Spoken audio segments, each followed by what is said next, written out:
confirm you can see my screen, please? Yes, clear, clear. I hear you, and we can see the screen. Awesome. Thank you. Awesome. All right. Without too much ado, I will be sharing a safety moment in a minute or two. This safety moment resonates with my heart. And when ACC asked me to do this, I said yes, because I know it affects every human in the world. It affects you listening right now.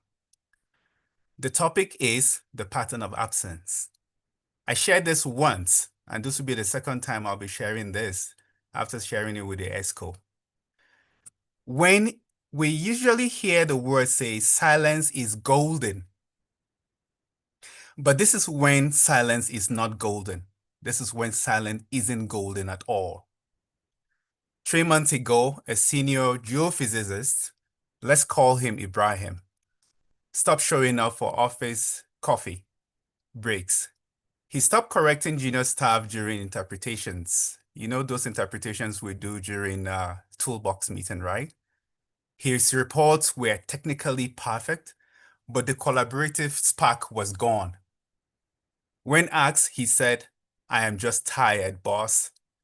The field schedule, making excuses as we all do, right? We believed him. That means we believe Ibrahim. Until the morning, he didn't come to work at all. And he learned he's been sitting in his car outside the office for 2 hours, unable to walk through the door. Ibrahim didn't fall. There was no blowout, no trip hazards, no gas leak, but no mistake. This was a safety incident. It was simply invincible. What exhaustion looks like. In petroleum exploration, we are trained to read subtle signals and seismic data. A dim amplified, a faint fault trace, but we are not always trained to read the human data right in front of us. The pattern of absence isn't about missing work. It is about the presence without participation. The withdrawal, the colleague who used to debate stratigraphic correlations but now just nods and leaves early. The functional marks, perfect deliverable masking cognitive fog because technical competence becomes the hiding place. The change routine, skipping the gym, the mocks, the Friday evening drinks, the rituals and anchors that anchors us. In our industry, we where we endure irrational isolations, family separations, and the volatility of oil prices, these patterns are often dismissed as the nature of work. We normalize the abnormal, the intervention.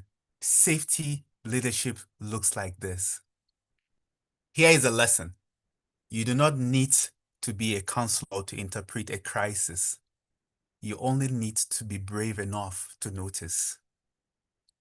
If you see the pattern, don't diagnose it. Just say, "I have noticed you've been quiet in the last 3 seasons. That's not like you. What changed? Mariam, are you okay?" Don't accept "I am fine." Tell Ayor, "You said you're okay, but I don't take it."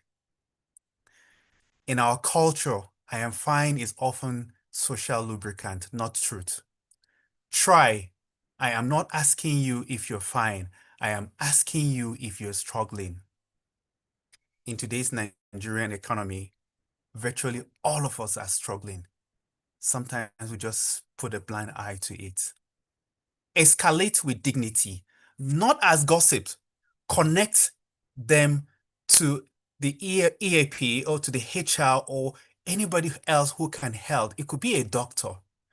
Our role isn't to fix them. It is to, our role isn't to fix them. What did I miss? Just listen to them and refer them to where the solution is. Think of mental health like well control.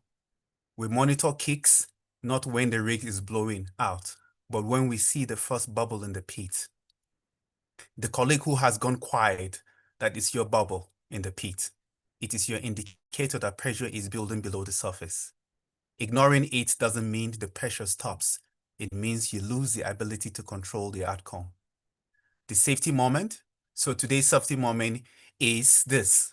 Before this meeting ends, identify one person around you in your team, right there where you are, who has suddenly becoming absent while present. Reach out before the close of the day or the weekend, because the most sophisticated safety system we have is not PPE, our helmet, our boots, no, our procedures or our permits to work. Some of us pride ourselves in, oh, I've gone through the boss set, I've gone through that and that. No, it is each other and the courage to ask, are you really okay? Thank you. That's the end of my Thank safety you moment. Thank you very much, Mr. Ibrahim. Thank you very much for the safety moment you shared with us and how well for us to be a little present with certain issues, particularly with our colleagues and persons around us. That's much appreciated. Yes, we would like to, at this juncture, also press forward in inviting the Abuja chapter coordinator and person of Dr. Miriam Yaya Shiru for a welcome address. Dr. Miriam, the lecture over to you. Thank you Thank you very very much, much, ma'am. Ayo. Good morning, everyone, and a very warm welcome to you all.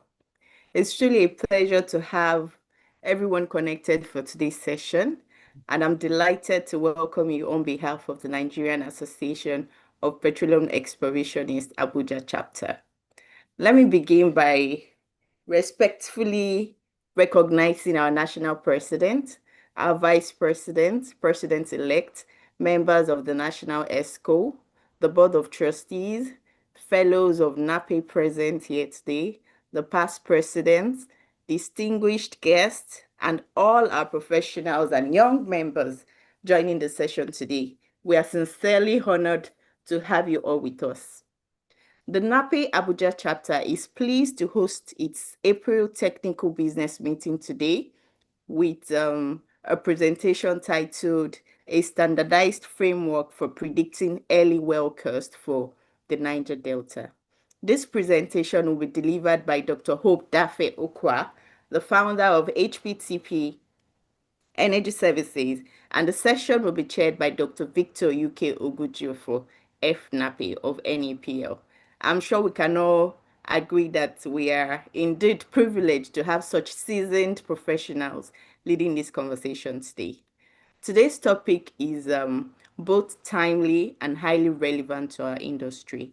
And subsurface professionals and engineers, we are often required to make very critical decisions at very, very early stages when information is limited, yet expectations are very, very high. One of the most persistent challenges in such scenarios is early well cost estimation, as we all know. So I know that we've all experienced at one time or the other how varied assumptions and methodologies can lead to significantly different scenarios and estimates, which creates a lot of uncertainties and at times limiting confidence in early stage decisions. I mean, it could be for project optimization, it could be for asset evaluation, or even during investor engagement. We all need this well cost estimation. So this session seeks to address that gap by explaining a standardized framework for predicting early well cost in the Niger Delta with a focus on practical approaches to estimating expenditure during the initial stages of well planning. It is also going to explore key methodologies and the factors influencing cost variability, offering a more structured and reliable perspective for decision makers. So I'd like to encourage everyone here to participate actively and make the most of the session. I'm sure we're all excited to get a lot out from Dr. Hope this morning. And at this point, it is my honor to respectfully invite our National President, Mrs. Olajumoke Ajayi, FNAPE, to deliver her opening remarks. Once again, I welcome you all and wish you a highly productive and engaging session. Thank you very much.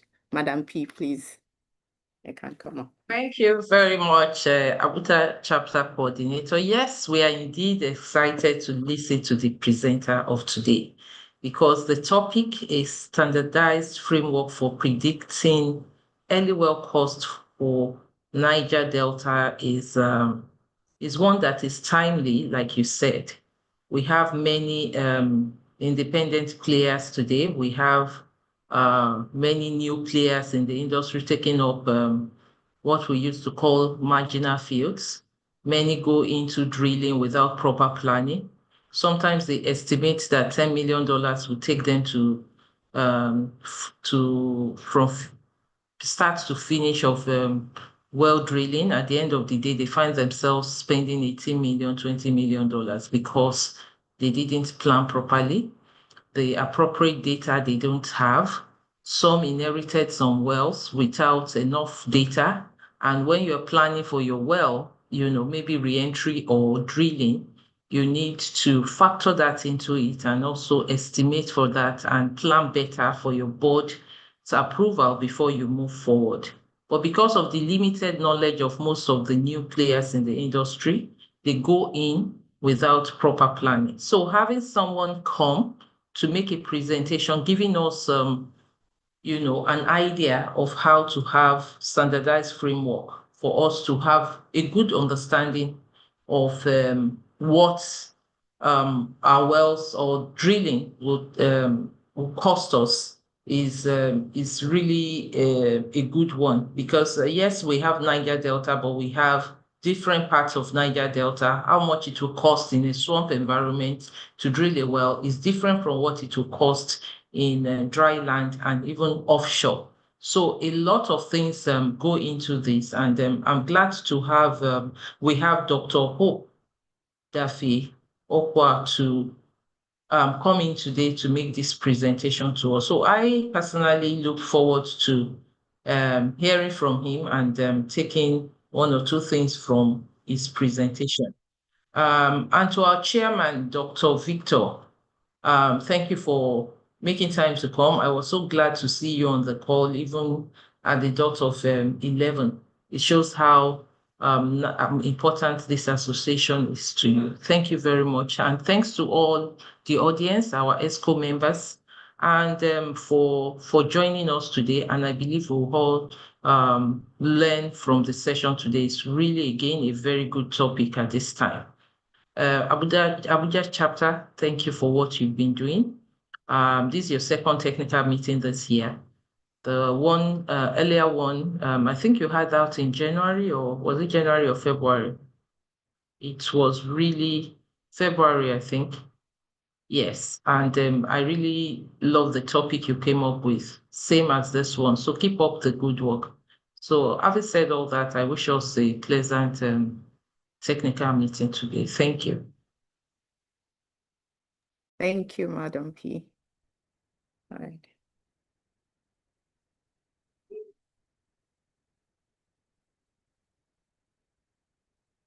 Ayo, you're on mute. Ayo, you're on mute. Okay, all right. Thank you very much, Madam President. We appreciate you. At this juncture, we would be proceeding to welcome up our lectern, the virtual lectern today, the chairman of today's technical meeting, in person of Dr. Victor UK Ogujiofor. Dr. Victor Ogujiofor, the floor is yours, sir. With a round of applause, please, ladies and gentlemen, help me welcome him once again up our lectern. Thank you, Ayo. Let me first start by introducing our chairman to the audience. Right? Ladies and gentlemen, it is truly my pleasure to introduce our chairman for this session, Dr. Victor UK Ogujiofor. Dr. Victor is a highly accomplished petroleum engineer and geoscientist with a career spanning over 2 decades across seismic operations, well site geology, and drilling engineering.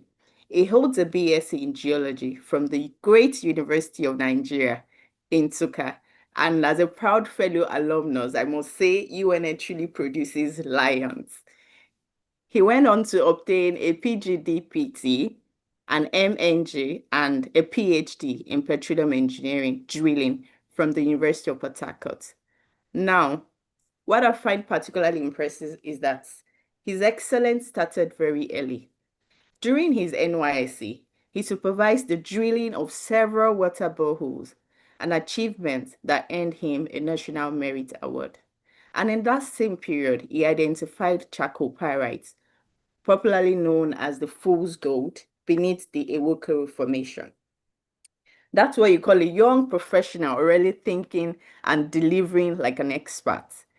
Over the years, he has been an impressive career with organizations such as Prakla Seismos, Geoservices, DuPont Conoco, and Baker Hughes Intel, where he rose to become a consultant directional driller. Since joining NNPC in 2005, he has held several strategic roles and currently serves as manager well engineering at the NNPC Exploration and Production Limited, NEPL, leading drilling operations across multiple key fields. His experience is extensive, with participation in over 750 oil and gas well drilling and completion projects, including the Owowo field discovery with over 2 billion barrels of proven oil and gas. And as he consistently demonstrates through his work, geologists truly make excellent drillers because of their deep understanding of geological formations. He is also a respected author with over 20 international publications and the author of the book Bit Selection, where he introduced innovative models that have significantly improved drilling efficiency and reduced costs. Dr. Victor is a fellow of FNAPE with over 28 years of active contribution to the association, and is also a member of the NMGS, COMEG, Society of Petroleum Engineers, and NSE. Ladies and gentlemen, we are truly in very capable hands today. Please join me in giving a warm and well-deserved welcome to our chairman, Dr. Victor UK Ogujiofor. Over to you, sir. Dr. Victor, you're on mute. Yeah. I can be heard now? Yes. Okay, President Amos, thank you very much. I'm so glad. This morning, we just go straight to the topic.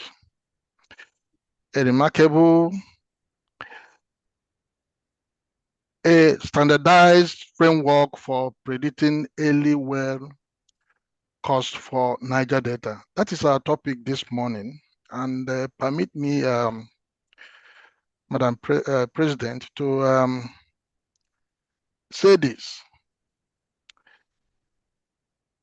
A remarkable, extraordinary, amazing, and incredible Nigerian oil and gas professional is Dr. Hope Dafe Okwa. He is a founder, chief well engineer, HPTP Energy Services, managing consultant, HD Okwa Drilling Services Limited. Dr. Hope Dafe Okwa had a PhD in engineering from George Washington University, USA. He has an MSc in petroleum engineering, Harold White. He has another MSc in innovation and entrepreneurship at Hague, Paris. And of course, he's a homegrown too. He has a BA, B Engine in chemical engineering, Uniben. He is an associate member, Chartered Institute of Arbitrators UK. He is a mentor, Association of Professional Engineers, and geoscientist of Alberta, Canada. Most still, he is a mentor and life member Society of Petroleum Engineers International. He spent over 30 years in well engineering with Shell, BG Group, Saudi Aramco, BP International, and so on. He is an expert in reduction of well costs. This is why he is here today as our guest presenter. So let me just say this properly. Intelligence is a complex, multifaceted, and threats for ability to solve problems, adapt to new conditions, creating both academic and practical analytic skills to serve humanity. This is our stay on this earth, to serve humanity. This erudite and the problem-solving Nigerian professional has been around until our chairperson of FNAPE, Abuja chapter, Dr. Miam Shiru, discovered him. So this is one of the best discoveries. And so to her, we are most grateful. Thank you, madam. So as we approach the hour of time, permit me to welcome our most respected guest presenter, Dr. Hope Dafe Okwa, to hit the ground running. Doctor, please. Thank you very much, Mr. Chairman, and thank you, the Abuja chapter coordinators and chapter ESCO, and the national executive, ably led by Madam Olajumoke Ajayi, and everyone that's present here today. First, let me share my screen. Okay, so I hope. Okay, I hope you see my screen. If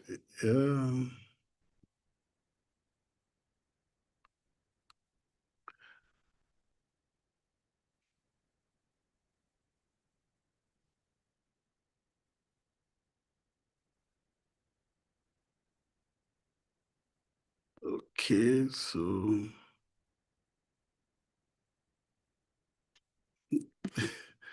just a second while I hunt for my slides.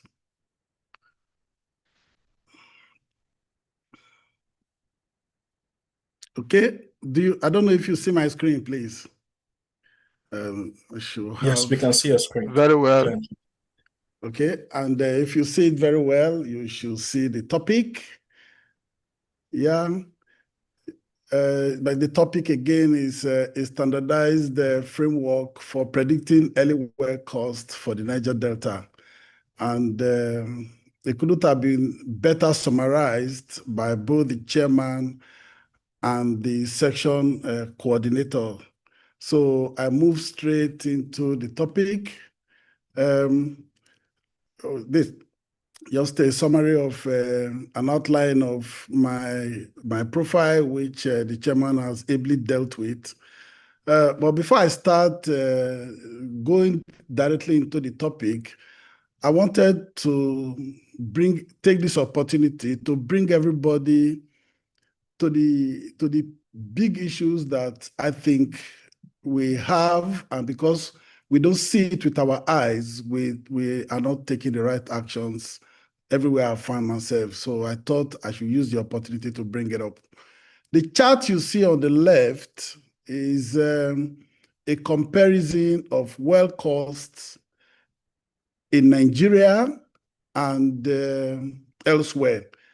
I had access to Canadian data. So what I've plotted is the Canadian data versus Nigeria on the left. You see a very deep well of 10, 12,000 feet, and the production is just 300 barrels per day. And you wonder, how are they able to make it? And Canada is landlocked. They don't sell OPEC price, much less than OPEC. And they're able to drill, and they're able to still drill successfully. And that was where the curiosity began from. So I plotted for a 10,000 feet well, how much will it cost to drill in Canada compared to Nigeria? So the first chart you will see for land is in Canada will be approximately $2 million. And in Nigeria, it will be 19 million. And for deep water, you spend 66 million in Canada, it will be a big deal. It will be a big deal. And in Nigeria, that's what we spend average of 66 million for a deep water well. And in Canada is something as low as 6 million, unless, of course, is a well-targeted exploration well, which we know that people know the cost and they deliberately decide to spend the money because of what they are looking for. Okay, you can debate costs because it depends on the ledger or where you checked. So sometimes people don't trust costs. But the number of days it took you to drill a well is not hidden. So below, and the chart below, is the days at the well site. In fact, I plotted this graph in 2015. Between that time and now, it has improved. So today in Nigeria, the average time for a land well of 10,000 feet is 85 days. In Canada, it's just 7 days.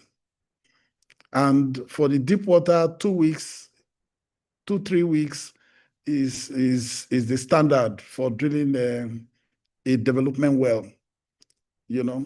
So I want to bring this to our attention, and you will notice that the cost is 10 times the benchmark. So those who have money are drilling it cheaper, and those who are hunting for investment are doing it 10 times more expensive. And that's the message I want to leave with you with this slide. It's just a reflection similar to the safety moment we just have. And of course, the disparity between the actual cost and what we plan to spend is more than 3 times in cases. In fact, you drill a well in 2020, by 2026, invoices for that well are still arriving. So it is not a small matter. And that's why I think it's a topic that we need to reflect on very deeply. So here's a summary of my presentation. There is a consequence for the fact that the first step is the fact that we're getting the estimates wrong.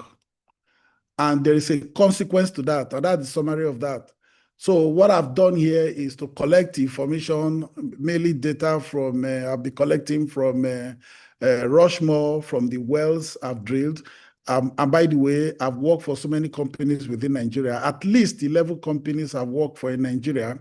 And most people knew me through one or two of the projects that we've done together. And the summary of it all is that we actually have models that we can use. Usually first course has to meet the condition of 40% accuracy. And at the end of these models, 65% of the models actually have a root mean square error of less than 40. I use the root mean square because it's the strictest measure of error in a regression experiment. So I hope that these models will be available, will be useful, and it doesn't need you don't need to be a well engineer before you punch it to use. We had a meeting at some point early this year, and a small organization who has cash wanted to farm into another organization, and they were asked to make a presentation. When they mentioned when they mentioned the well cost, everybody around the call was frozen. And the question started to fly. How did you get the numbers? How did you do your calculation? And it was a distraction from the meeting. So I think that this topic will help address that. So apart from that reason, there are a few other reasons as well. Well costs or feed wells cost is a big percentage of feed development.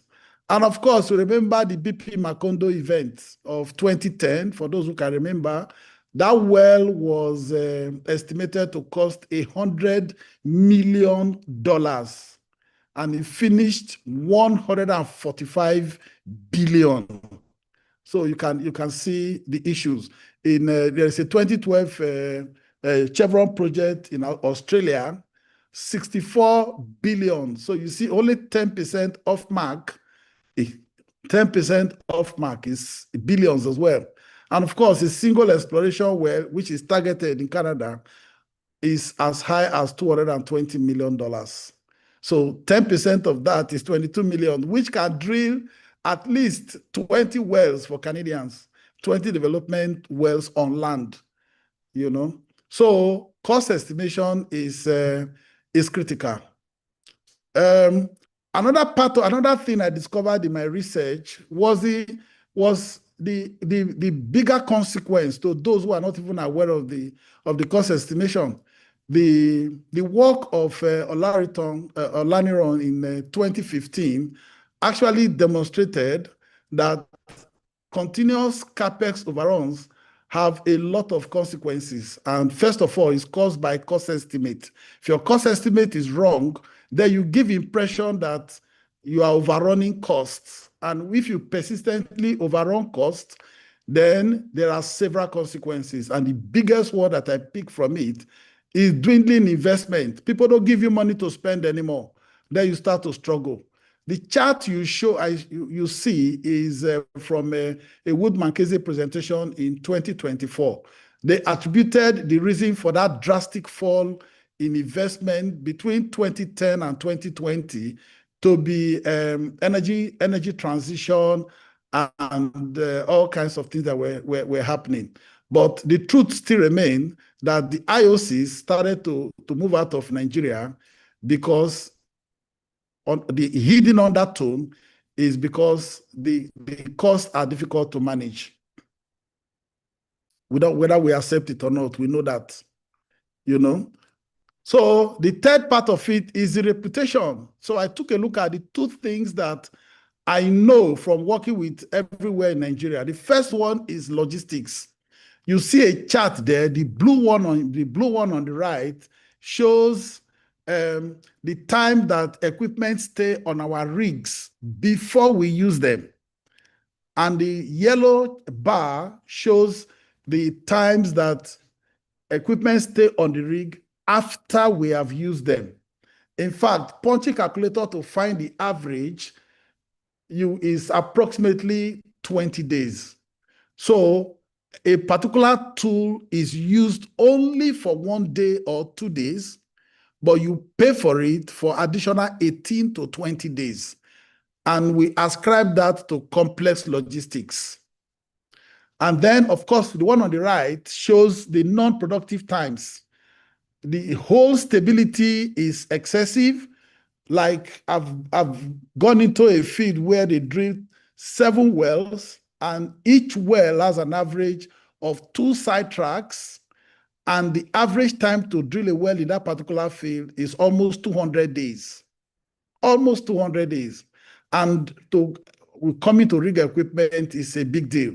In recent time, I have the experience of having to help a client to keep a hole open for 90 days. Why? Because of rig equipment failure. That hole could have been lost, and the marginal operator's investment gone. Very, very, very scarce investment could have been lost. And of course, these are things that we measure. There is the invisible lost times and a few other things. And of course, the one I've not mentioned here is the political side that I started to observe since I returned to Nigeria in 2014. Every time you drill a well, every time you want to drill a well and you design a well, I have a subsurface person who knows about that well more than me, who wants to tell me where I should put my casing, who wants to tell me which kind of materials I should use, and who wants to tell me when I should ship chemicals to the rig and all kinds of things, which is not their own area of expertise. And this is a job I've done for 30 years. So all these are Nigerian way of doing things. For you to successfully deliver a well in Nigeria, you need to spend 80% of your effort managing the politics. So I hope that mentioning this helps us to reflect a little bit, because all of us are the people who are making these influences. And we have to think a little bit about the consequence on the country. We have approximately 40 billion barrels of oil in the ground, the same amount that America has. But while America can produce 8 million barrels of oil per day, we set 3 million as our target, as a huge mirage as something really, really big to achieve. And it is not it's not a technical question. And that's the point I'm saying. It's not technical, it's mainly political. Okay? Then the final one I want to mention, why cost estimation is really important. And for those who have been in drilling, you will notice. So the blue line is usually our AFE. The blue line is our AFE. If I move the AFE to the red line, I will finish the well faster. So every time we do a well plan, the gap between what we pick as our authorization for expenditure and where we eventually end up depends on the gap, depends on the space between the two.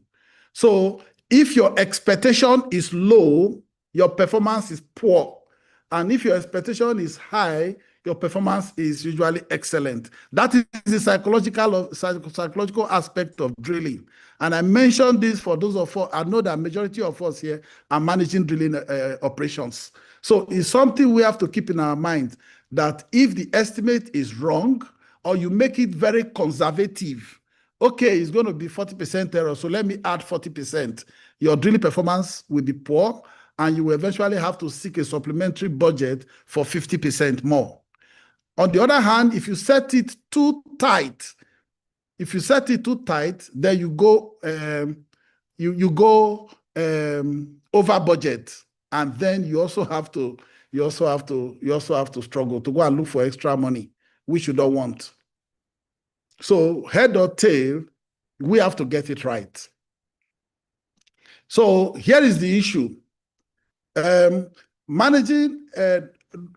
Normally, we manage a complex project in engineering by using a phase-based method. From the starting or initiation of the project is stage one, to the final handover, and when you start to do your cost correlation, how much did this project cost me? It can be anywhere from 6 months to 24 months. So your estimates that you do very early is what the big bosses will keep in their head. So before they decide to do that project, they have to keep aside the amount of money that they feel you will need to run the project from beginning to the end. Unfortunately, as at the time you're making that decision, you barely have information, or you barely have data. You don't know too much about the well. So as you proceed through the well delivery process and you start to review the details of the well and you start to have information, you get to a stage after definition where you have to do the calculation for authorization for expenditure. So by the time you are doing your AFE, your estimate, your well is well defined. You know the trajectory, you know the mud weight, you know where the location is, you know the TD, you know every information that you need as at that particular time. But by then, management has already fixed in their mind the budget, how much you want to spend on your work. They already set aside money, those early stages. So in usual engineering practice for complex management, they have tools for managing a project and for calculating the early cost, or doing the early cost estimate. Unfortunately, in drilling or in well engineering, we have not come up with that. And in this presentation, I will review some of the techniques that we are currently using that are flawed. And then I'll present a draft of the model. And by the way, this is coming out of my praxis for the Doctor of Engineering of George Washington University. For those who will have access to the slide, a copy of the thesis is at the end of the dissertation is at the end of this set of slides, and it's available freely to anyone who will have the time to study it. It's more detailed. The references are much more comprehensive there. So in summary, early well cost is what we need for the go, no-go decisions, for budgeting, for committing funds by management, and then screening. And of course, when you want to do performance benchmarking, then we use authorization for expenditure. So like I just mentioned that in engineering, we have a lot of tools and techniques for doing cost estimation, early cost estimation for complex projects. In well engineering, we don't have any. So I list a few of them that is currently being used, even for projects as big as NASA launching a rocket. So I already mentioned the challenges. We have very few information, and we're on the scope of the project, and the scope is going to be changing. And of course, there's time constraint. You really barely have time to do a detailed calculation when you want to give cost to your management for how much that project might cost. If they don't know the price, the reluctance to go into the project is a little bit on the higher side. So I give examples here for when we need the early cost estimation. Field acquisition, like the one I experienced early part of this year, for budgeting, that's for assigning cash to the project, because you start spending the moment you decide to run the project. For concept selection, because you have to weigh, you have to measure across different concepts. And if your technique of evaluating each is biased, you have a moving target from option to option. And for field development, economic evaluation, and then for cost, you can also use it for cost benchmarking in the early stages. So there are four different approaches that are currently being used. What we call conventional, which is similar to a guess, and then probabilistic, which people think they apply very sophisticated engineering into it. But at the end of the day, if you apply sophisticated engineering to a moving target, it's still going to move. So it's still wrong for most times. And then there is a physics-based approach that academicians have attempted to introduce. It's never been used by anybody. I call that the drilling rate modeling.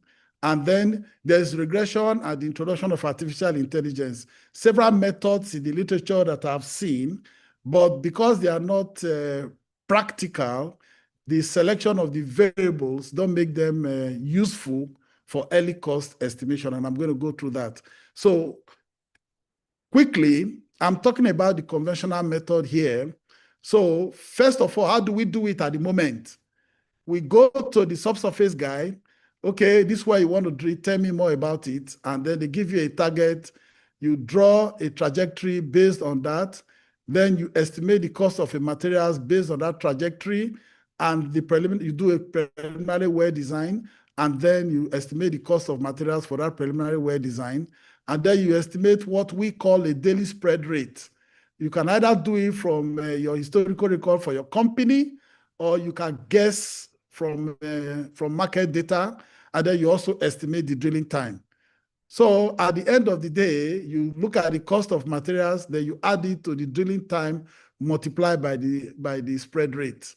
And then some companies going to put their own contingency. So it depends on company policy. Some will say, okay, because we're doing it very early, add 20%. Others will say add 40%, and just like that. Or some we add a factor depending on what statistically was analyzed for their historical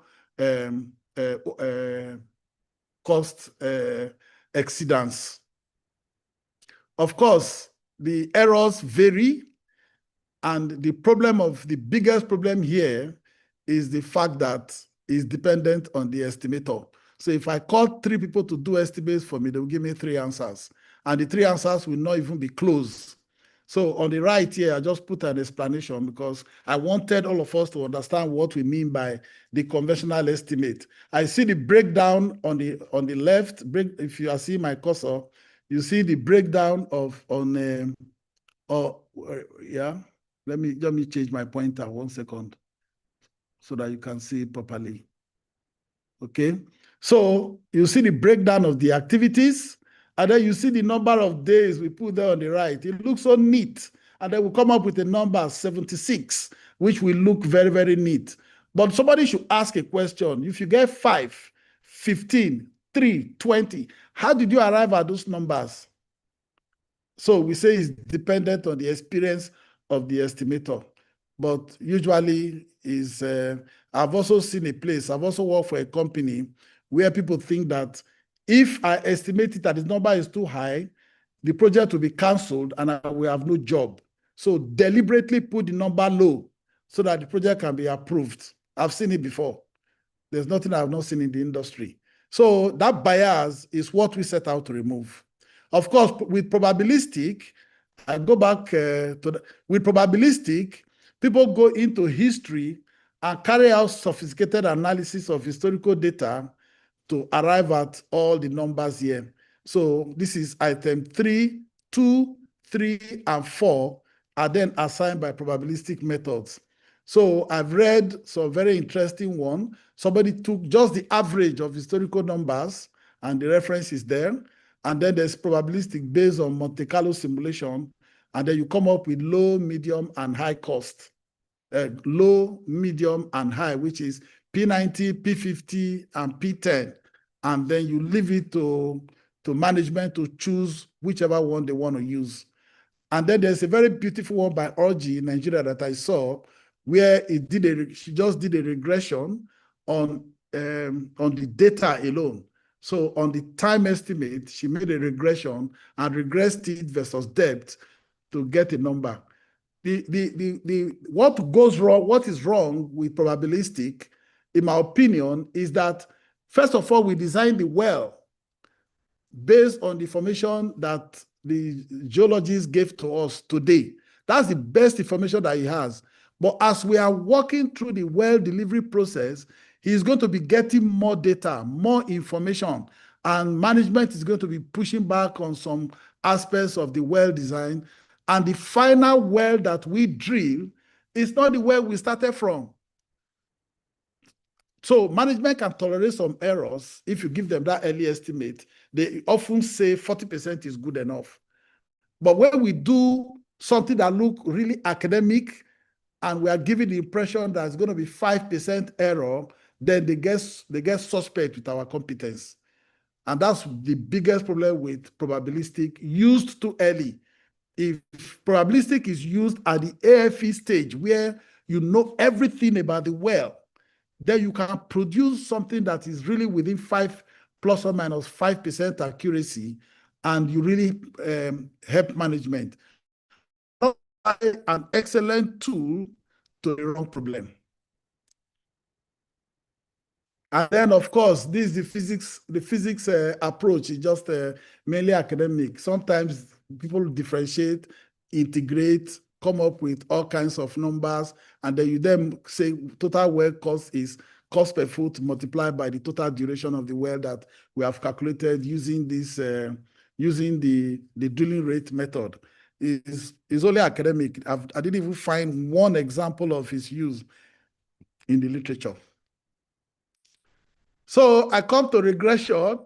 And when you look at the screen, it's a summary and a table of the number of regression data that is available in the literature.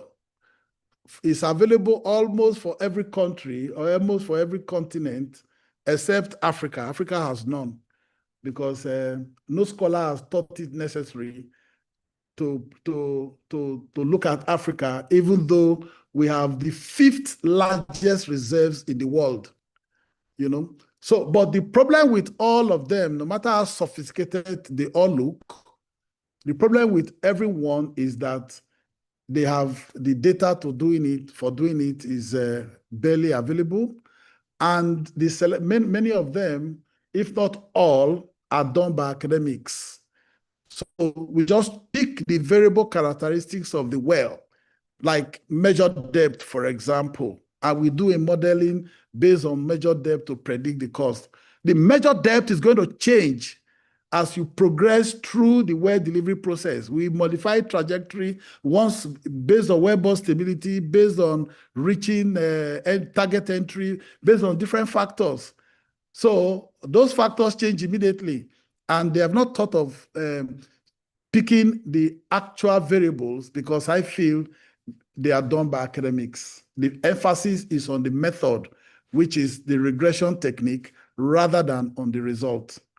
So I show here an example. The most popular models that I found in the literature was done by a professor at Louisiana State University called Professor Kaiser, and he has several models. All of them, I just summarized them there on the screen there. So you see at the beginning, you have to know the well type, you have to know the water depth, then you have to know what he called the directional difficulty index. How am I supposed to know that when I don't know too much information about the well at the early stage? And then there's the aspect ratio, which is you see aspect ratio here, AR, which is displacement versus I don't know what VI is, you know. So at the end of the day, we have very, very sophisticated models, but they are not usable.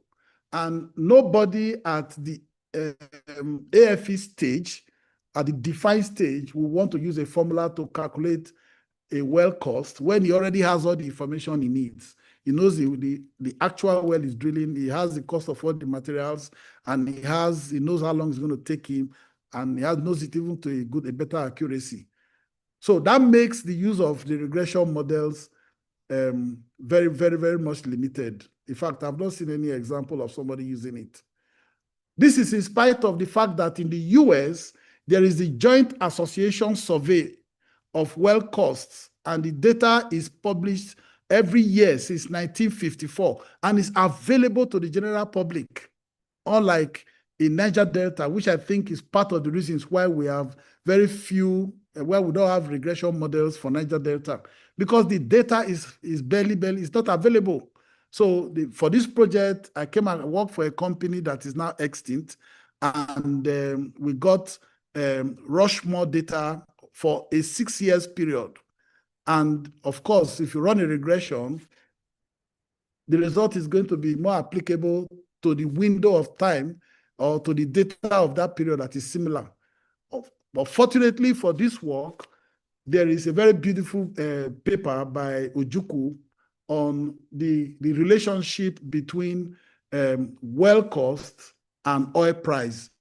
We can then use that to scale the regression results to the current time.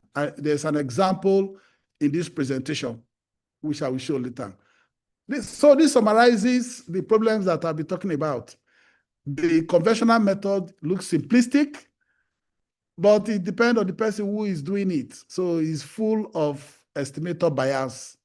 And in the literature, people call it a guess. They say the conventional method is a guess. Probabilistic can be very accurate, but the challenge of probabilistic is you are making input you are using the input which are in themselves going to be changing over a 2-3 years period when you eventually will drill the well. Of course, the mathematical method modeling, mathematical method using the drilling rate equation, nobody uses it. It's not validated. Regression does not use data. It's specific to a particular area, specific to the data that you use to do the modeling, but the models themselves contain variables that you don't have available when you are doing your early cost estimation. So taking that into consideration, I took a summary of the problems. Here, this is a well cost map to show the variables that you really need to be the input into the equation. Now, they might look very varied, but you can, for each group of, they depend, you can group them into several groups. I see well architecture there, rock reservoir characteristics, drilling operations characteristics, and then you have economic indicators, well and reservoir completion, the rig type, and all this information. While you may not have the details, but you can pick an indicator of each of them. For example, I may not have the measured depth for the well, but I can pick TVD, the true vertical depth, because if I'm targeting the E sand, the probability of the E sand changing between when I started my project and when I eventually drill the well is near zero, unless we switch the target for the well. Most times, the targets don't change for many, many times. The same way I can have an idea of the number of casings, but I may not know, okay, I might know the maximum deviation, because you can tell whether you want a horizontal well or you want a deviated well. So you may not know the actual inclination if it's a deviated well, but you know if it's a horizontal well, it's 90 degrees. So you have an indication. I will talk about rock age and whether it's high pressure or high temperature. You know this at the beginning. From seismic, you know all this, you have all this information ready to go at the starting. And so are all the other characteristics. So the aim is to then pick characteristics here that the estimator can easily have at the beginning and be able to do a quick calculation that doesn't take so long. In fact, we can program these models into a web-based system whereby we make it available to everybody who wants to do a quick early cost estimation or even for benchmarking. And you can easily do that even without having too many information about the well. And then you have a picture of the accuracy that comes out of it. And that's the aim of this. So here's an example of the difference between the TVD and the measured.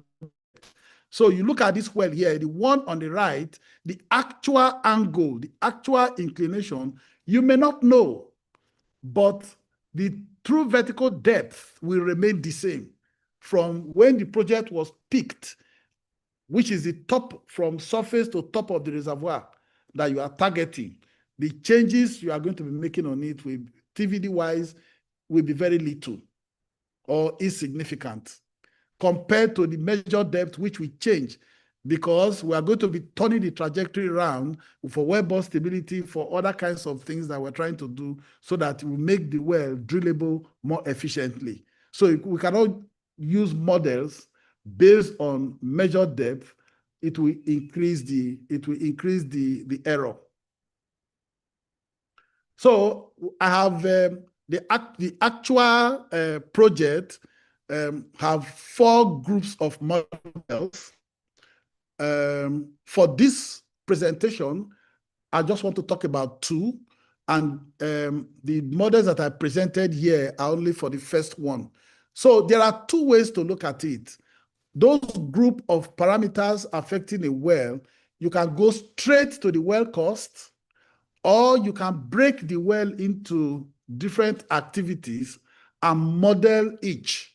So we actually have models for dry hole cost, for dry hole days, for completion, for plug and abandonment, and then you can calculate them separately and add them together to give you the whole. Or you can estimate for each of those activities separately. I don't have that in this presentation because of, I know it's going to take a lot of time. So I have only the first one here, but the dissertation is referenced and is available, is free. I was asked whether I wanted it to be to be locked or not. So I signed it off that it should be freely available for whoever will have the energy to read the 140 pages. So here are the models. So I have 3 models shown for total well cost TWC. And then I have for land, we have for shallow offshore, that is Jacob, and then for deep water. Here, you can classify swamp. You can use the land model for swamp as well.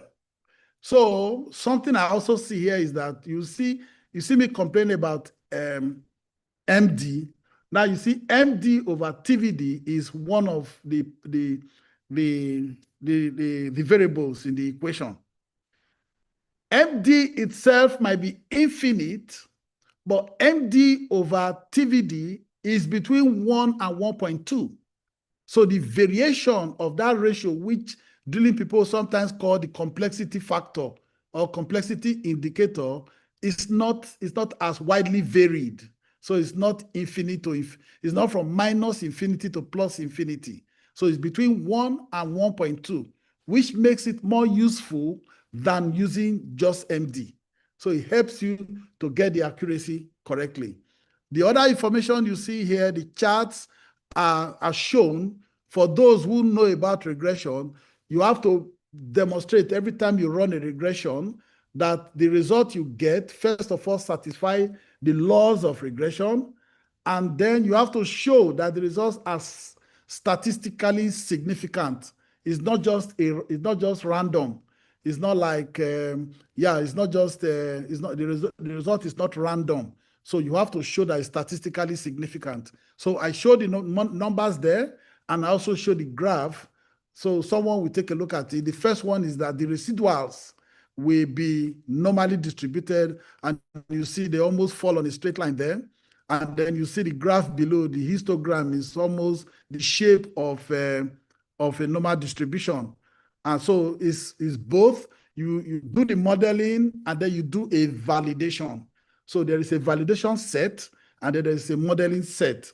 And we can see that both shapes are almost are normal. And of course, the residuals have to be random, and they must not follow a particular pattern. So for each of the models, they satisfy this. So the first set of models were for the cost directly, and this set of models is for the days at well site.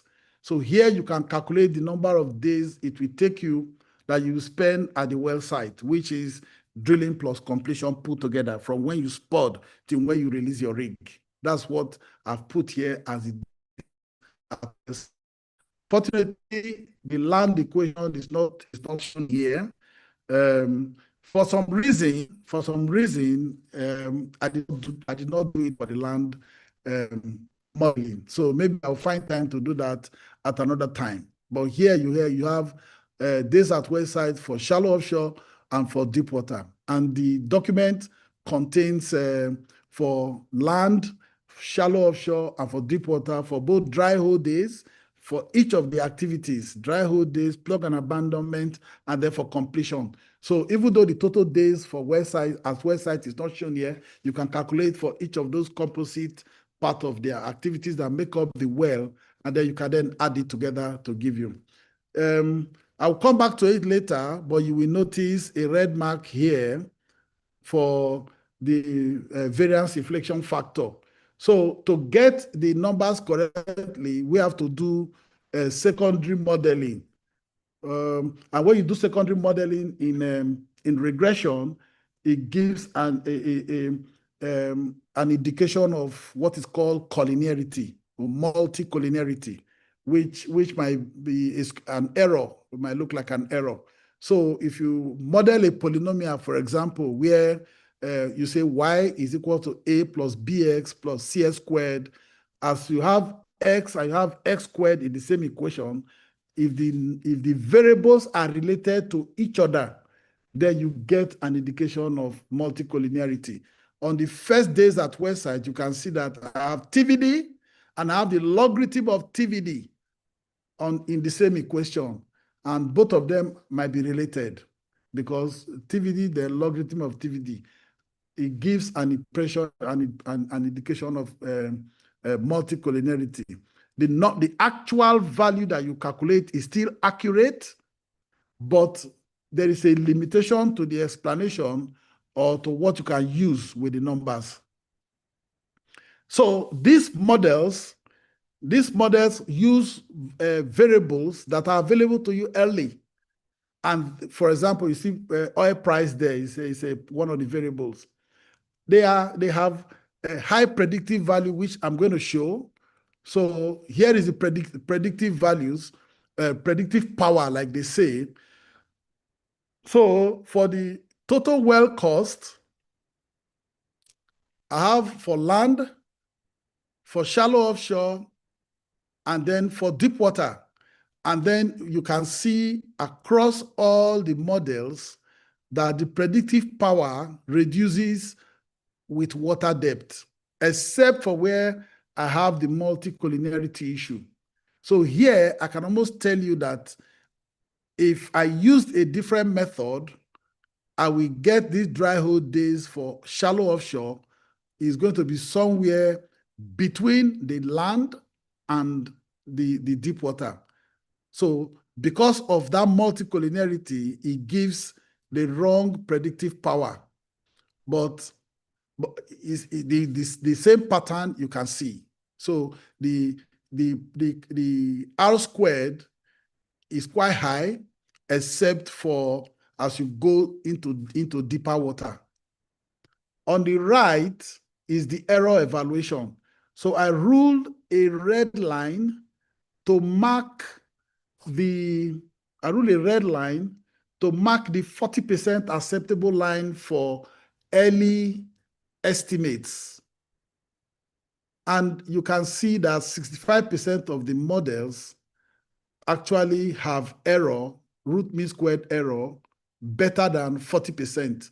For the other 4 that you see there that appears to have a higher error, if you use the other method, so I said the first method is calculate the cost and the durations directly, or calculate it through the component activities of dry hole days, completion, abandonment, and then you sum all of them together.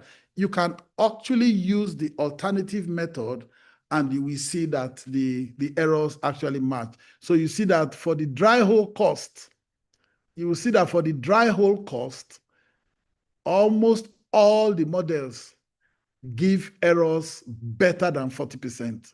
All, not almost. So the model for land, the model for shallow offshore, and the model for deep water, the errors are better than 40%. So for level 1 or for level 2 use or level 4 use is actually more than satisfy the Association for the Advancement of Cost Engineering requirement. So for the total well cost, for the deep water error is on the higher side, but then you can use the component cost to mitigate that.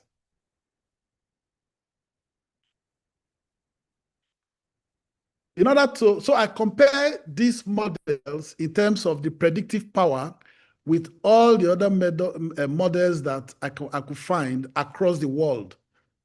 Even though the variables for those models are not early cost compliant. They are not early cost compliant, so they are really not useful. But because they are regression models, I say let's test it.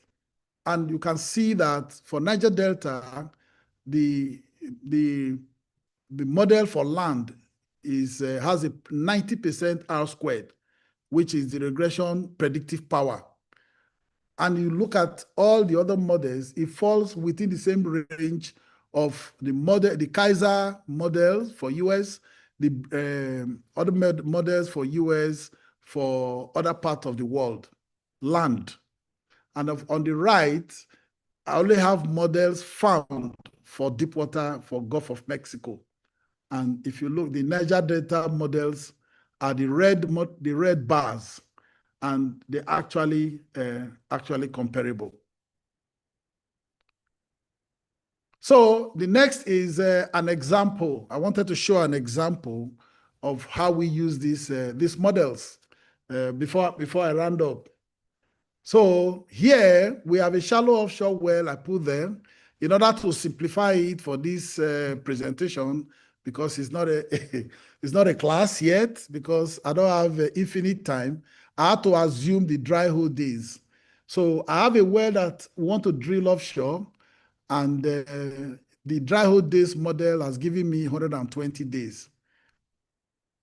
And these models that I'm presenting were done when the data that we used to do the model was when the average oil price was $84.8 per barrel. The current oil price, as at the time of doing this example, which is in July, $65 per barrel. So the well we want to drill is a vertical well where the maximum angle is 0. It's a vertical, then you can take the angle to be 0. And the final bit size is 8.5 inch. The formation temperature is normal, so it's not high temperature. And the rock age is Precambrian. So I have a table for each of the ages and their factor. So if it is Precambrian, the J factor is 1. You plug that into the equation for the total well cost, and the well cost for 2006 is 82.6 million, because that's the average time for the data that was used for this modeling. There's a beautiful paper by Ojukwu in 2020, which was very useful here. It shows that the cost of drilling, whether rig rate or services or the overall cost, is proportional to the oil price. We know that intuitively. If the price of oil is going up, be prepared to pay more for drilling. And the price of oil is flat or is crashing, the cost of drilling comes down as well too. So here with this example, using the $65 of July, this $82.6 million eventually becomes a today's price of 63.3 million. Of course, 63.3 million, you can assume a 28% error based on the charts that I've shown before. The requirement is 40% error. So management can decide to either add 40% or what they want. So that's a simple example of doing the calculation, and then you can do the time adjustment to it to then bring it current. So if you start to do it at a time when the price of oil is back to 80, you just do the same scaling factor. So the beautiful part of this is the fact that these models can be done by non-specialists, so you don't have to call your drilling engineer to do it for you. You know, we are all very familiar with wells. You know, the limitation that we have here in Nigeria is that the data are not readily available. So the recommendation is for those of us who are part of decision makers, there is a joint association survey is done in the US every year, and every operator's cost is surveyed and they put in a website where people have access to it, and it can be used for this kind of modeling that will benefit everybody eventually. So here in Nigeria is very difficult. I have a huge database from all the companies that I've worked for my many years in Shell, Amni, ADAX, and all the many other companies I work for. I have a huge database of well costs, of service company costs, each of the services, cementing, bits, and everything. I have it that I use it to make reference so that during ROFQ, somebody gives me a number, I can tell where it is. Is it 50%? Is it within middle of the bracket, or is it towards the low end or the high end? Which is for which I'll be using personally, and I can put into use in this kind of modeling that I do. So it's an opportunity to call on our colleagues who have opportunity to make this data available, it will improve the country, because you can cite it as one of the reasons why America has the same reserves as Nigeria. America can produce more than 8 million barrels of oil per day, and we can barely produce 2 million barrels per day. So, of course, it's not static. Like the Joint Association Survey models, the models are revised every year. So here we have, when we get data, and I have to call on the academicians in our group here to take data and do updated models annually, and then make it available to the industry to improve as a starting point, to improve the standard of well engineering in the country. So in conclusion and final reflection, the framework is presented, and we have tools that we can use for marginal or any field acquisition. You can use it for concept selection to discriminate among options, because the standard is the same. And then for early budgeting, which you can do very quickly, and you have a picture of the accuracy, it's going to be at most 40% error, which is acceptable by AACE. And of course, you can use it for benchmarking. And the models too are terrain-based. So I have for land, for swamp, and I have for land. Land and swamp actually were combined. So the model for land can also be used for swamp. They are onshore models. And then you have for shallow offshore, mainly for jackups and platform wells. And then we have for deep water as well too. And they have known accuracy as presented. So for each of those models that you use, you have a picture of how accurate it is. And of course, the data you need to do that estimate are available at the early stages. So which helps you, rather than going to do sophisticated estimation and then coming up with the number everybody thinks is accurate. And then the moment your assumptions have changed, then everything changes. And of course, it's the first time in the world where we have deliberately developed drilling cost models that is compliant with early cost estimation. So we have several in the literature, but nobody has thought about differentiating between the early cost and the authorization for expenditure. AFE is not done at the beginning, it's done at the defined stage where you have details of your well. And there are sophisticated models for running AFE, which are not available for the early cost estimation. It's not so for other areas of engineering, because even NASA have models for estimating how much a particular mission will cost. And they know we have to do it to a 40% accuracy level. So I have a few of the references here. The very first one there references the praxis, which is titled Terrain-Specific Modeling of Early Cost and Duration for Nigerian Wells.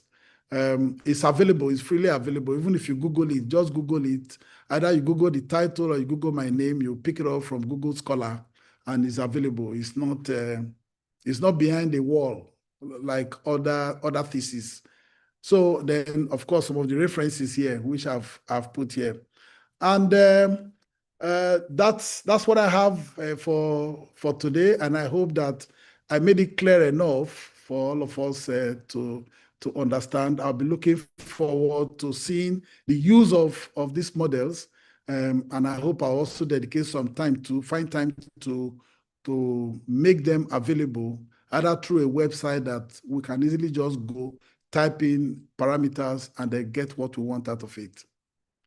Thank you very much for the time, and that's it.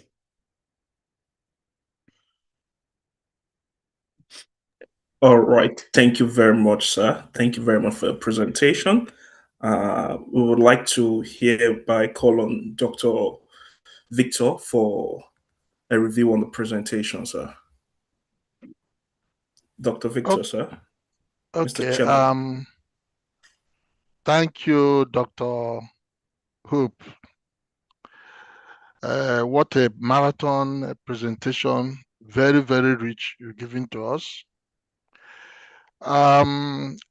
Just a very big takeaway before I move on is the fact that you've told us that politics has gone into our drilling and completion industry. And it's very painful. For professionals, I know that most of the things we are taught in school is that you should deliver your well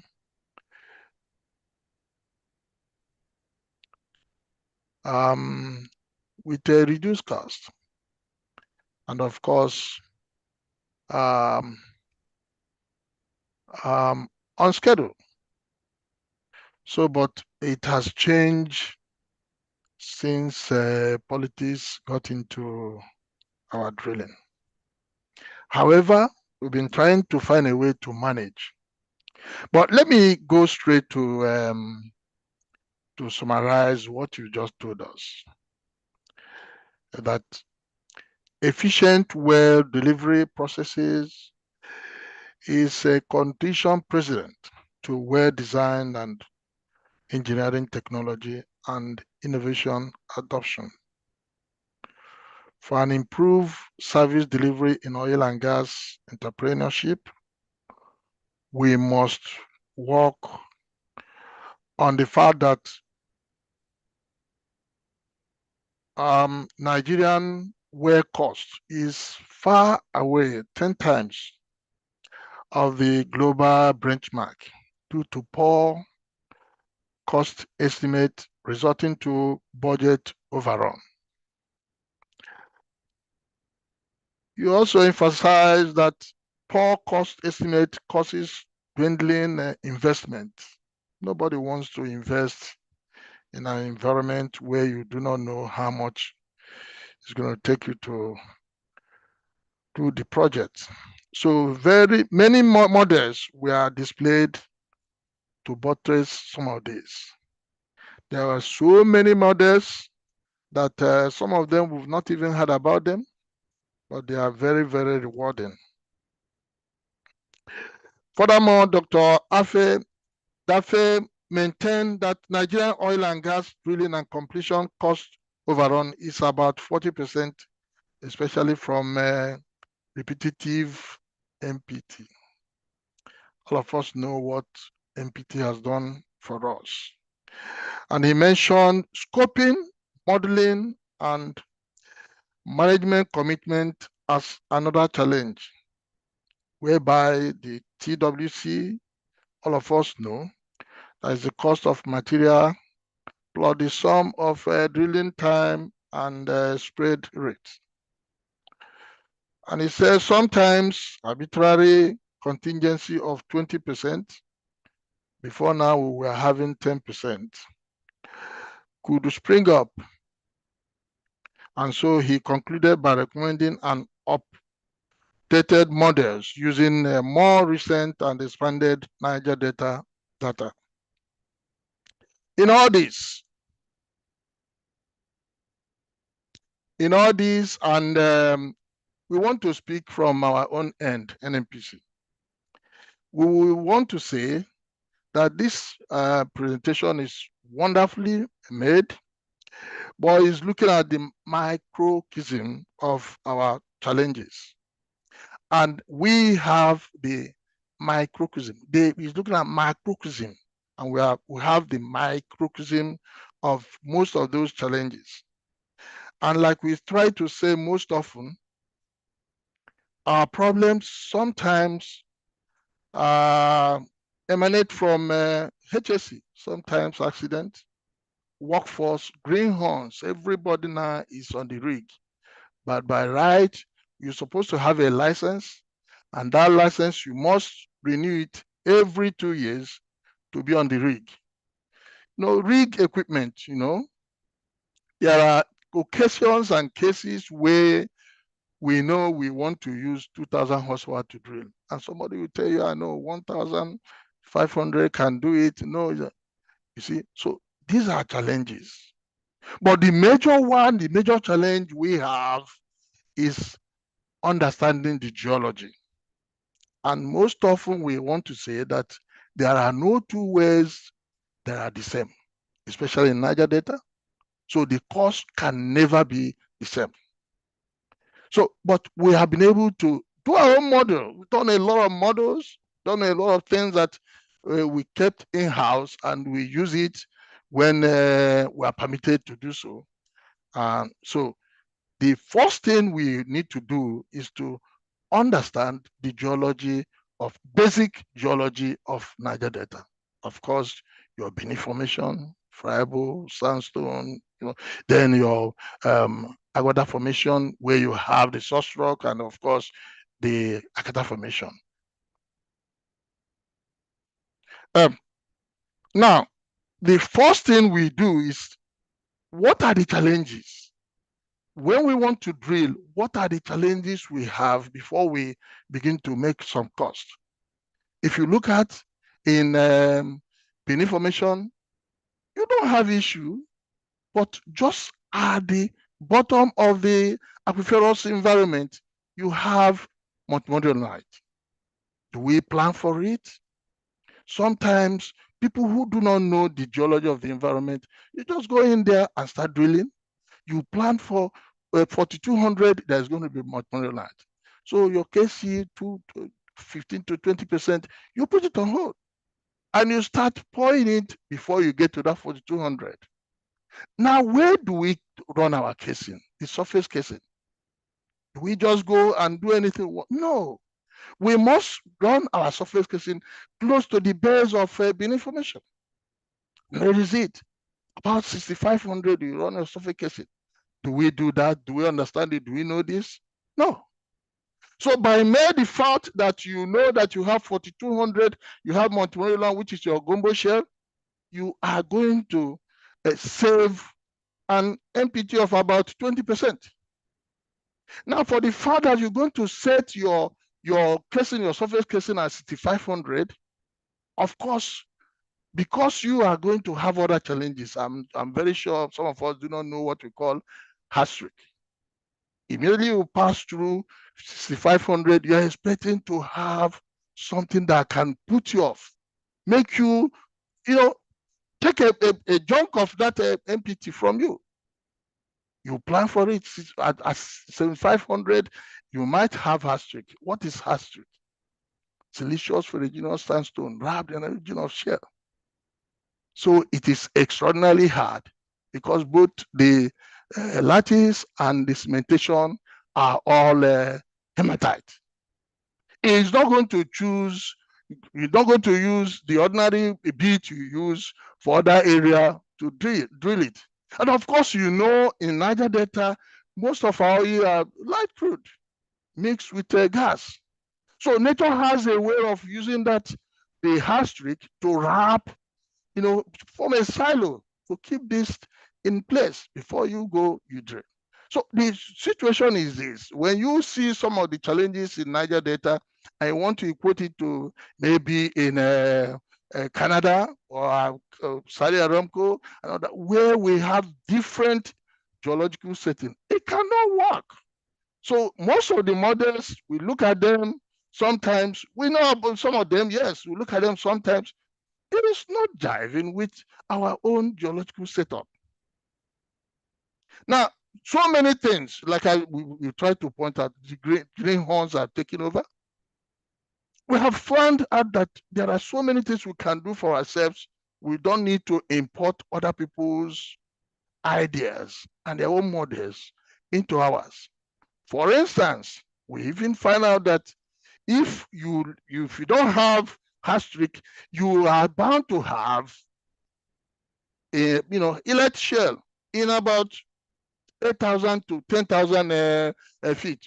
You have a light shell. A light shell, all of us know, is brittle, slate form.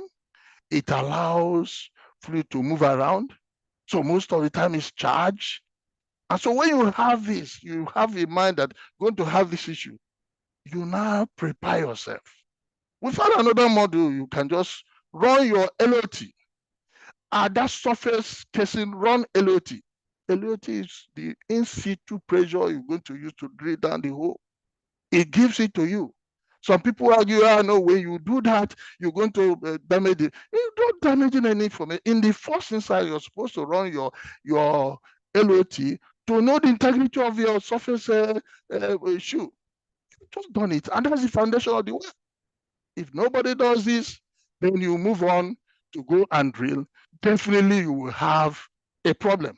That's another MPT. And you're looking about 40%. Because by the time you go there, most often you're going to take a kick. A kick or losses is an aberration when you're drilling. For us in NEPL, is an aberration.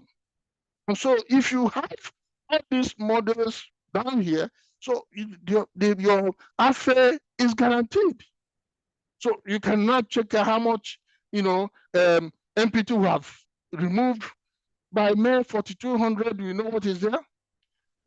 Putting our additional 6,500 casing surface burning, we know how much. And of course, knowing how to handle hardship, you will be saving about 27% of your MPT. So calculate all that. So there is no way you are going to have budget overrun. When we drilled in Oredo, before we drilled in Oredo, because we have all these things at hand, we were returning money, sometimes 1.2, out of 15, averagely 50 million. And these are a tremendous depth of 14,000 feet.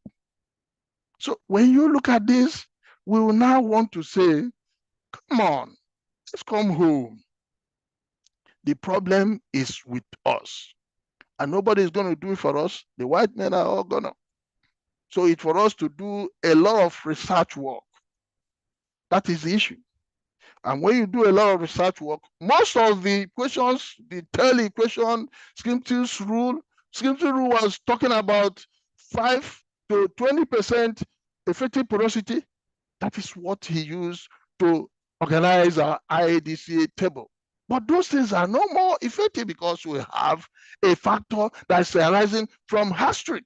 And so when we have a factor from arising, we have to rework the AIDC table and fix it in such a way that we are now talking about our environment, not Canada environment, not probably Gulf of America. No, they don't. All these are set up in different editions, so it will not work. So these are some of the things we have to look out to do. So I'll be able to actually match all we are importing to what we have that can work for us. For instance, the safety margin that we normally have, we are using those safety margins that is very foreign. Well, safety margin has changed. We have run our algorithms and have our own models that have actually worked out for us. So when we have our LOT, all we don't need to do is just remove that safety margin of 1.2. That is the mod weight you use to drill. So anything far from that mod weight, you're going to have issue.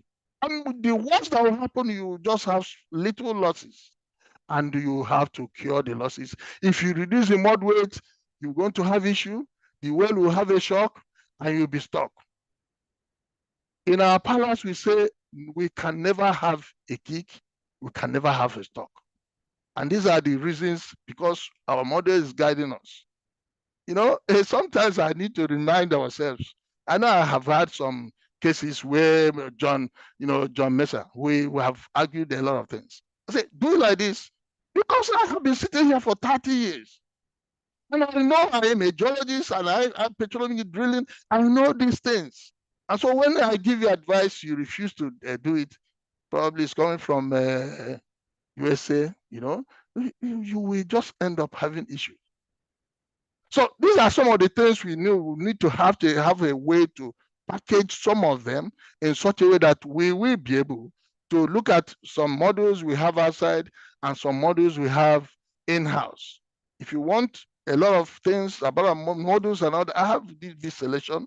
Look at it, read it, and you will see a lot of models we have that can aid us to actually help to make a model for Niger Delta.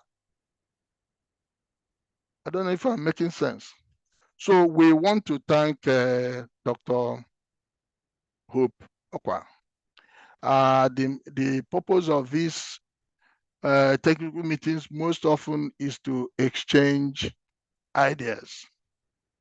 If I had not been here, I would not know there is a lot of models for predicting a lot of early well cost. Neither would we have listened to us that we have also some in-house built models that can actually make you not to have budget overrun. The president, chairperson of Abuja branch of FNAPE, ladies and gentlemen, I think on this note, I will say that Dr. Okwa has done so noble for this presentation. And I want to hand over to the coordinator. Coordinator, please. Thank you.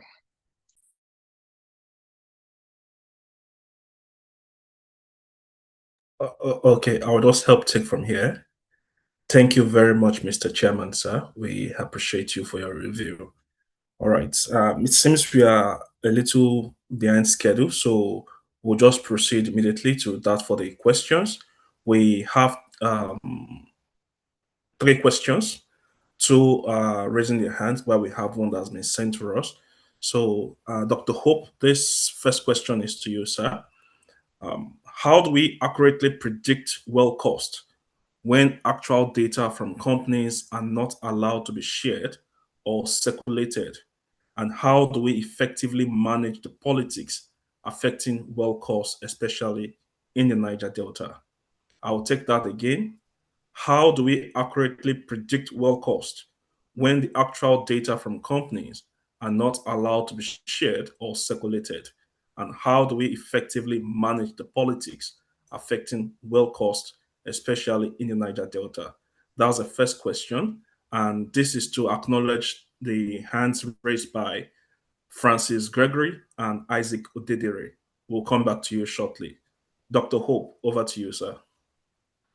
Thank you very much,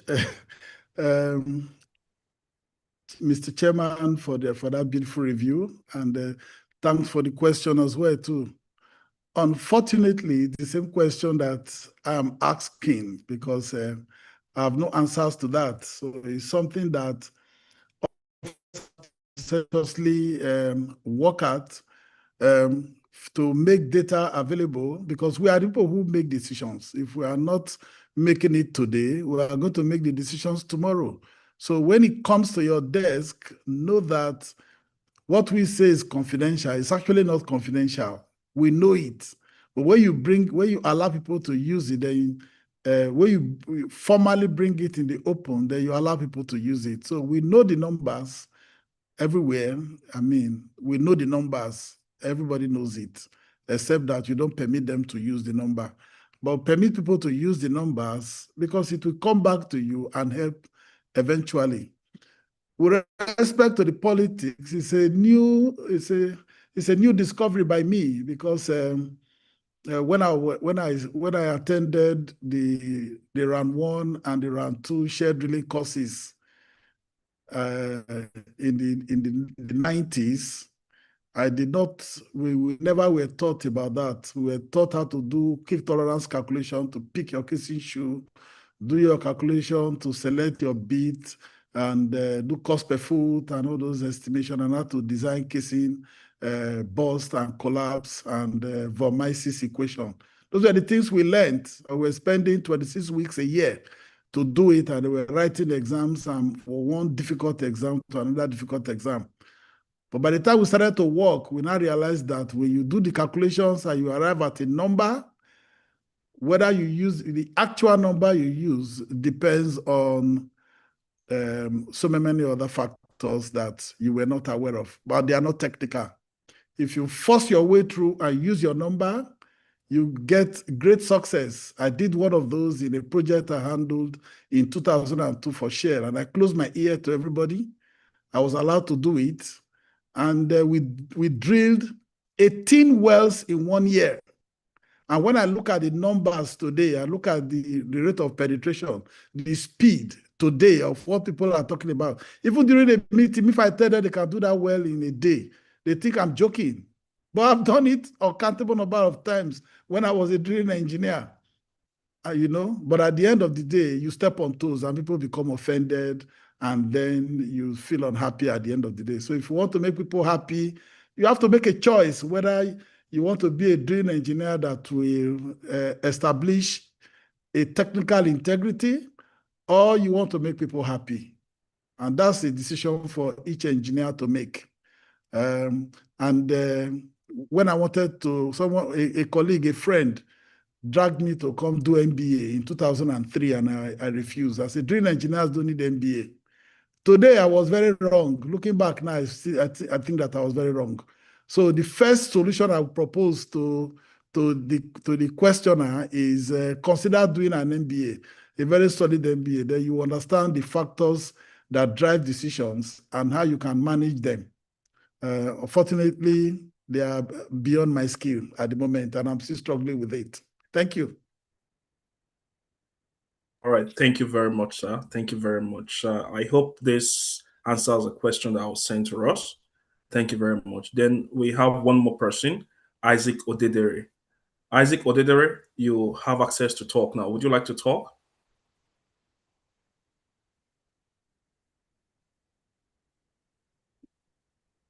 Isaac Odedere, the floor is yours for your question, please.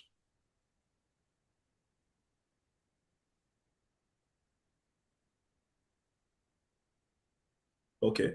The question has been posted here too, so I'll just readily read the question. The second question, the issue of security, is it incorporated in the model? Dr. Hope, the second question, the issue of security, is it incorporated in the model? Yes, over to you, sir. they are. Yes, the models were built from actual well costs as reported in the Rushmore review data. So it's the actual well costs. So it has the standard outliers, and they have the averages and everything. So it's actual cost of what's going to cost you. If we use reasoning, sometimes when you look at the number, you say, hey, 40 million. And then you say, no, it's going to be 10 million. And then you go to drill and it turns out to be 40 million. You know, that's one of the things we always encounter in drilling. We finish the calculation and then someone is saying, no, it's really too high. But what you just mentioned, they are all part of the costs. All the rig failures are part of the costs. All the community shutdowns are part of the costs. All the complex logistics where we keep equipment on the rig. We thought during AFE, ROFQ, we allow 7 days. So thinking that if I'm going to use the equipment for only 1 day, I have 6 days to send it out of the rig. Yeah, it's okay. That's theoretical. But if you look at the data, the average is 20 to 25 days that equipment stay on the rig. So the data is actual. The models are built from actual, which take into cognizance the complexity of the Niger Delta, the extent of our technological advancement, and the way we make decisions. All of them are reflected in the models. All right. Thank you very much, sir. Once again, Dr. Hope. We appreciate your time for today's technical presentation. Without further ado, I would like to welcome up the virtual lectern, one of our fellows at NEPL, FNAPE, Dr. Alex Tarka, for the presentation of award to our speaker and chairman for today. The floor is yours, sir.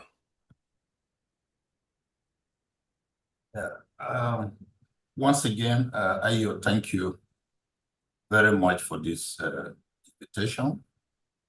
I want to start by just putting in a few words before this presentation to support today's presentation. I started off as a Westside geologist, right in F before I got into NNPC. So my experience has been that today's presentation has put us in a position we need to actually work as a team and try our best to reduce the politics of well designing and drilling. We have actually no justification that can defend the high cost and the high disparity in our well cost today, especially for the fact that we have operated the Niger Delta for so many decades. The neighboring countries are supposed to be making reference to us to help cut down their costs, because so many of them are just joining us after so many years of operations. I want to encourage us to look deeply into what has been presented by subject matter experts. Subject matter experts. Hope is, like the name implies, is the hope for Nigeria today when we talk of drilling, which means from this presentation, we have hope to at least start optimizing our well costs. We have no justification whatsoever. I was one of those at the west side as a young west side geologist. For the sake of the younger ones here, you have to understand your duties to be able to argue out when you are on the rig, because decisions will be taken by you late hours of the night. I had to take decisions without making reference to management. Late hours of the night, because I knew what I was doing. Equipment, I used to reject equipment on the rig, which I never needed. There were this issue of standby equipment. And we were just drilling 1 hour, 2 hours away from worry. And people will tell you need some equipment to be there. If you don't understand the job, you won't know what you need to reject. So a lot of what has been presented here, graphical analysis, we have no justification whatsoever. Cost of equipment on the rig that are not needed cannot add so much cost to a well. Even service providers need to know when to get out their equipment instead of just keeping them there to build up costs. Time will not permit me to speak more, but I want to believe we have learned a lot from this, and it will help us to drive down costs. There's no money. There's no money. Even federal government is battling with budgeting. We cannot sustain the kind of costs we put in our wells here, especially development wells. Exploration wells will be understood. So please, from this presentation, and before I make this presentation, I want to also thank Abuja chapter coordinator and the entire team at the NEPL headquarters for allowing them to present this very thoughtful and timely topical issue to us at this early part of the year.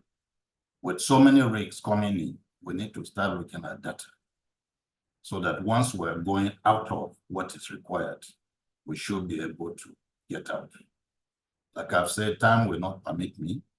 I will go ahead to present the, Ayo, you need to project the presentations.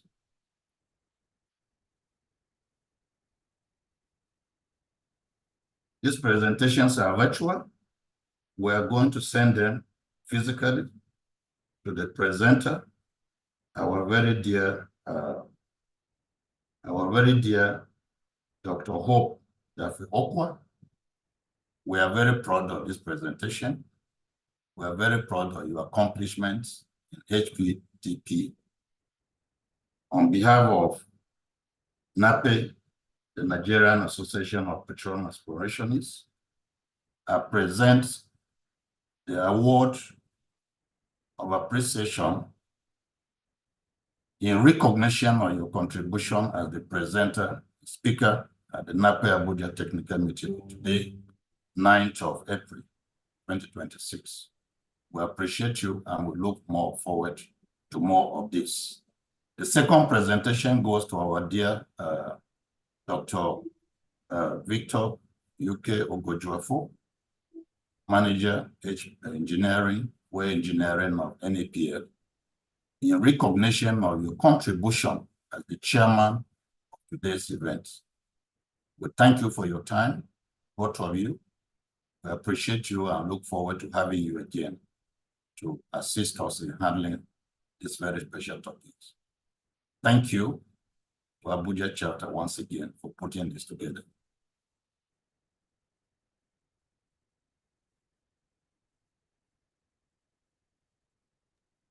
Thank you very much, sir. Thank you very much for all you do for us. We appreciate you, sir. And at this juncture, I would like to invite the Publicity Secretary of the Abuja chapter for announcement in person of Mr. Tubosun Owabi. Mr. Tubosun, the virtual lecture is yours, please. Okay, thank you, Ayo, and thank you, the presenters. Kindly confirm that you can hear me clearly. Yes, clear and clear. Okay, thank you, and confirm you can see my screen too. Not yet. Not yet. Okay.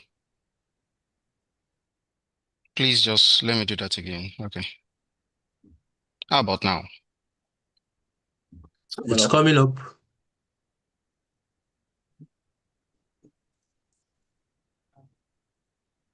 Okay, Yeah, I want to guess this up now. Okay. Thank you very much. Thank you, Dr. Hoop, for the wonderful presentation, and also thank you to our chairman, Dr. Victor, for a session well held. So we just finished our technical business meeting in Abuja chapter, which was titled the Standardized Framework for Predicting Early Well Costs for Niger Delta. I would want to encourage that we can go back and rewatch this video and also share it with other people, because there are a lot of insightful things we could pick from it. It would be on our YouTube channel, as posted by NEPL Nigeria. So please do well to check it and refer others to also go through it again. It's a good material for us. Okay, please excuse me.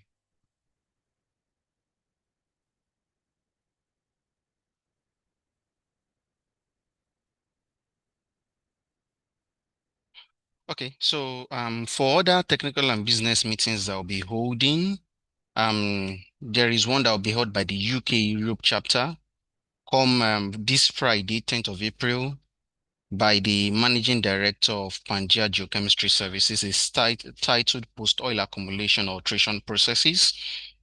It's also a virtual program. You are encouraged to attend. Okay, there will be one coming up sponsored by Juvicool, and the title is the Joint Development Zone, Hydrocarbon Prospectivity and Exploration Opportunity. This is dated for next week, Wednesday, 15th April 2026. This session will be handled by Mr. Alex Oshodi, a senior geoscience manager with Juvicool Energy.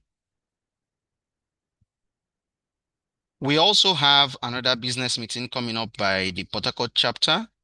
That's for the last Friday in the month of April, 24th April, titled Operational Excellence in Drilling to Secure Production Outcomes. The speaker is from Renaissance, and that will be Madam Grace. You are invited. This will be both virtual and in person. So the location is as stated here, Kasone International Hotels and Suites. You can make it a date with us there for those in Port Harcourt. Okay. We also have the NAPE Uyo / Calabar chapter also sponsoring another business meeting come 27th April, Monday, 27th April, 2026. This will be handled by my good friend, Mr. Raul Bastante. The title is Cretaceous Exploration Potential in Niger and Nigeria, Basin Analogs and Geologic Insights. This is going to be virtual, so please make it a date with us. This particular date, 27th April by 11 a.m. prompt, West African time. Okay, this is also to announce to us that for us to join the NAPE mentoring cycles, and it's actually an early to mid-career enhancement program. The application deadline is 20th of April, which is this month. Should you have further inquiries, you can either contact Mr. Lawrence via the phone number as displayed on the flyer and also on the screen currently, or NAPE Secretariat, and there'll be someone who can attend to you. You can also scan the barcode here to register, or simply visit the site that has been stated within this form. Everyone who is within the early to mid-career stage are encouraged to actually join the mentoring cycle. You also have Abel Olamuyiwa, who can also be contacted for more information on this particular program. This is also to announce to us that the 44th NAPI AICE, that's our annual international conference and exhibition, is already scheduled for 8th to 12th November 2026. The venue remains Eco Hotel and Suites in Lagos. We're encouraged to participate in this program. The theme is unlocking more barrels, driving reservoir growth through exploration, local capabilities, and adaptive technology. Please make it a date with us. There is a call for abstracts under about 9 sub-themes, and the key dates for us to put in mind include that the abstract submission ends 30th of June. There will be issuance of acceptance letters starting by 31st July. Then we are going to have the ethical and company approval submission for 31st July, submission of full paper slides and extended abstracts for 30th September, and the same date is also assigned for issuance of letters for judges/session chairs. The link to submit the abstracts is as displayed here. So you are encouraged to submit your abstracts for presentations and do not wait till the deadline. We also have sponsorship opportunities existing in different categories. Still on the annual international conference and exhibition, so registration is ongoing. The early bird deadline is for 1st of September, and there's also a call for sponsorship opportunities in diverse categories. So please, let's make it a date. The cost for the conference is as displayed on the flyer here. For the early bird, for members who are financially up to date, you have to pay about 120,000. You have to pay 120,000. Why those not up to date are to pay 160, non-members 140. Lecturers and students, whether financially up to date or not, the cost for the conference is as displayed on the screen. Non-students are expected to pay 50,000, while for international participants, the cost is at $330. That's for the early bird registration. Please, you are encouraged to register as early as you can, and this extends till September 1st, after which you would have to pay higher.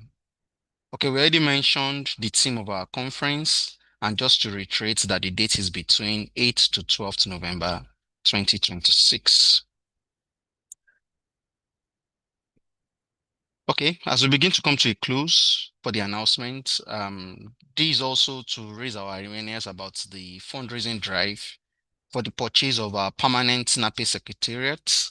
It's expected that fellows make a minimum contribution of $250, while active members and lecturers make a minimum contribution of $150 and 75,000 naira respectively. The account details are as displayed on the screen. And should you have further inquiries, you can reach out to any of the persons listed here, including the NAPI Vice President or Chidima Azuriwa. Their phone numbers and emails are as displayed on the screen. We're encouraged to also renew our membership dues so that we can enjoy maximum benefits and prevention of being suspended. The account details for payments is as shown here, and the dues are 2,000, 12,000, and 50,000 for students, active associates, and corporate members respectively. Thank you so much for listening, and we hope you enjoy the rest of your day. Thank you all. Thank you very much, my distinguished colleague, Mr. Owolabi. And at this juncture, we'd like to welcome up the virtual lectern, the Abuja chapter coordinator, Dr. Marian, to steer the meeting all through to the end. Dr. Marian, over to you, ma'am. All right, thank you very much, Ayo. And I'd like to say a very big thank you to our audience for staying put to the end. I would like to invite the President-elect, Mr. Tony Ofoma, to please give the vote of thanks. Dr. Please. Tony. Thank you.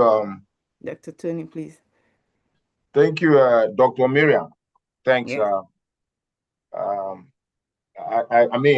short of words because it's like Abuja chapter is really taking the lead in these technical presentation, these technical business meetings for the month, for the chapters. So having said that, I want to thank Abuja chapter for the good job they are doing in terms of disseminating information, technical information to everybody, players in the industry, students, and everybody alike. Special thanks to the chairman of this session, Dr. Victor, my good friend and person I know very well. Thank you, Doc. To the speaker, Dr. Hope, I say thank you. When we call you again, please, I hope you avail yourself and then be able to present to us, because we are looking at it also from a national level. Perhaps you might have to lend your knowledge on this topic to a broader and wider community. Also, I want to use the opportunity to thank all our fellows, who have taken time to listen to this presentation. I saw Mr. Alex Tucker, a former president and fellow of the association. Thank you for taking time to be at this session. Other fellows and members who took time to join this technical presentation, I say thank you for your attendance. The students and everybody, I say thank you. On that note, I will say Abuja chapter continue to blaze the trail and lead the pack in terms of this presentation, monthly technical presentation. Thank you very much. I yield to you, Dr. Miriam.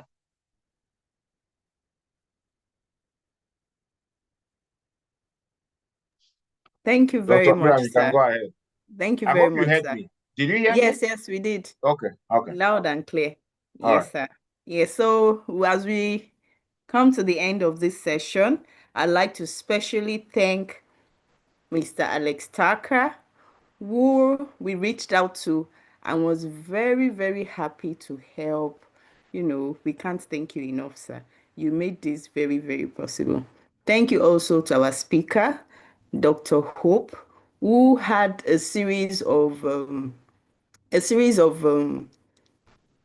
topics. He was very enthusiastic and he was very, very willing to pass his great wealth of knowledge to all of us. Thank you so much, sir. And to our chairman, very comprehensive summary. I can bet that whoever didn't join from the beginning and just joined when you had the summary, it is well enough.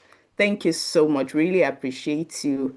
From NEPL Abuja chapter, we would like to say thank you to everyone that joined in. And we can also see that our Vice President has been online from beginning to the end. We appreciate you, sir. Thank you so much, Mr. VP. Thank you, everyone, and we wish you a very wonderful day. We'll see you next time. We have more sessions coming up, and we'll definitely reach out to you and hope you all join in and learn one or two things. Thank you so much. Bye, everyone. Thank you, Please, Doctor. let's put on our cameras and then we can take screenshots of the session. Please, let's all put on our cameras. Mr. Ayokunle, please, are you able to take screenshots? Please, let's all put on our cameras. Yes. And see our beautiful faces. We still have a couple of persons. We have a couple of persons who are yet to put on their cameras. Okay. All right. Okay. Thank you. All right, I got that. Thank you very much, everyone. I got that. All right. Okay. Very Have a good. great day, everyone. Thank you. All right. Bye-bye, everyone. Thank you Thank you very very much. much, Abuja chapter. Have a good day. all. Thank All you. right. Mr. Tunde, thank Thank you you. so much. Yeah, thank you. You're welcome. Yes, it was a very Why are you smooth thanking session. Tunde? Thank you, Mr. Why are you thanking Ibrahim, our AIEC. Thank you so much. All right. Okay. Beautiful one. Yeah. Mr. Ibrahim, thank you for staying put to the end.